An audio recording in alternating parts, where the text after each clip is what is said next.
For this video, we are introducing a new unit.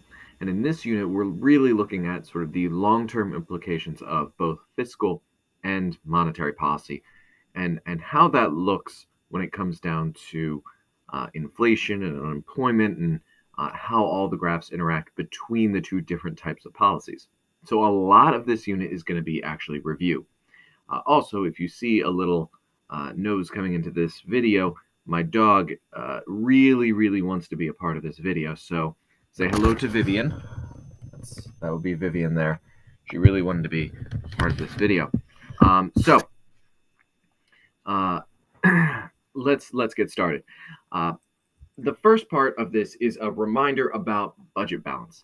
And in budget balance, we have to think about the idea that it is the amount of money that the government is getting in, and that's tax revenue, minus government spending and transfer payments. So basically everything that the government is getting in, and then subtract all of the money that's going out from the government.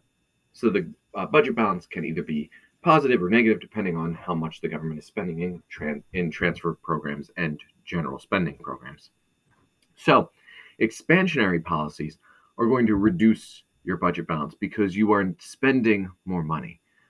Because when you have fiscal policy that's expansionary, you're increasing government spending or increasing transfer payments or decreasing tax revenue.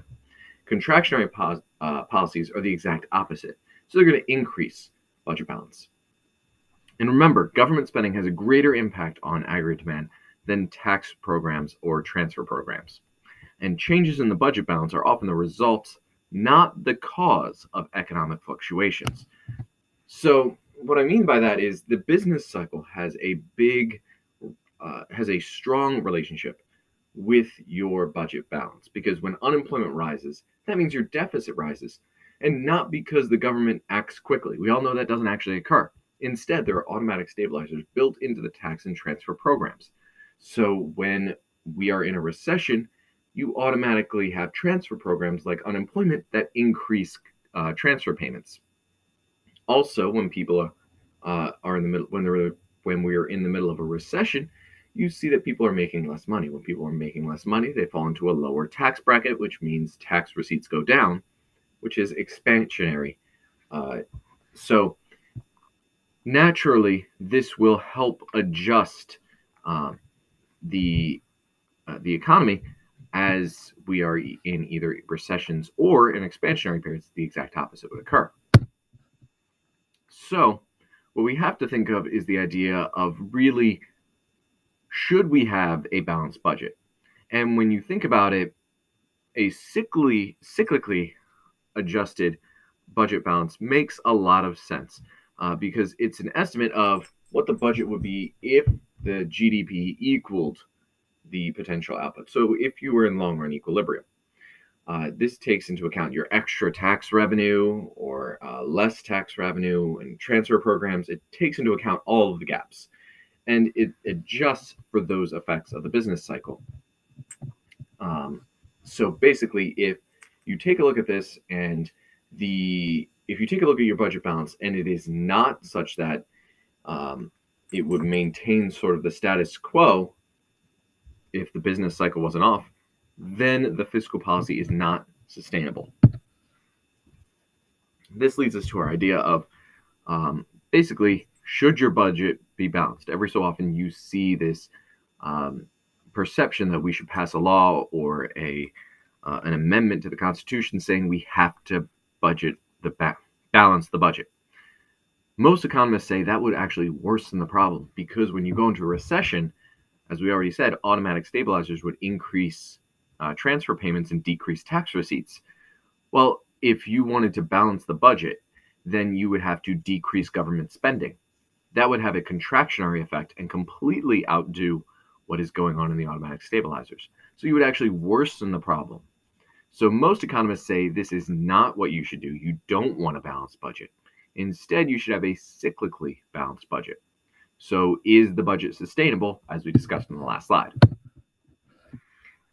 Other things to consider, the idea that your national debt, so when you think about like your debt clock, and we have a lot of debt right now, Your debt equals all of your past deficits. So you add all the deficits together, and then you subtract all of the surpluses. So that's the idea of our national debt. And you have to make sure you know the difference between deficits, surpluses, and our debt. They are all different things. And the public debt is also different. The public debt is government debt held by individuals and institutions outside of the government. So, in other words, how much does the government own to individual businesses and people and things of that nature? Now, there are problems. You can have too much government debt, and that could come in the idea of competing with the private sector for the investment funds. This is the crowding out effect, and this is going to reduce long run growth. And we'll take a look at that, what that looks like later on. But essentially, how you should conceptualize it is the idea that if government is borrowing more and more money, the demand for loanable funds increases. As the demand for loanable funds increases, the real interest rate rises. That means that it's more expensive for the private sector to borrow. Therefore, they borrow less money. This means that you have less private sector businesses investing in long-term things, which therefore reduces growth. This also creates financial pressure on future budgets because you can't realistically maintain rising government debt forever. And the fixes are pretty problematic. Bankruptcy, which would just devastate your economy, it would mean that the government borrows at much, much, much higher interest rates, which is not what you want to do. You could just continue printing money, but that might cause hyperinflation. Now, the responsible thing to do would be to either raise taxes or cut spending. And frankly, in most American political climates, that is somewhat of a joke. Now, in practice, you don't have to think that our economy is necessarily in trouble right now or yet. Instead, what you have to think of, you don't want to think of your just general debt as the problem. Instead of that, you have to think of the GDP debt ratio. And when you look at this, it really assesses the ability of governments to pay the debt. So in other words, is your debt growing faster or slower than your GDP? So if your debt is growing slower than your GDP, you're fine. It means that you have demonstrated that you can pay off your debt and it's okay. If your debt is growing faster than your GDP, you're starting to get in trouble and you need to reassess your fiscal policies. Now, an important part to remember about all this is that there are implicit liabilities. These are spending promises made by governments that aren't included in your normal debt statistics because they're already there. So it's basically a promise of future spending, but we don't know the exact number until it's already spent. So that is something like Social Security, Medicare, and Medicaid, which come with massive, massive spending promises. But because we haven't actually had to pay anything yet, it's not included in our debt.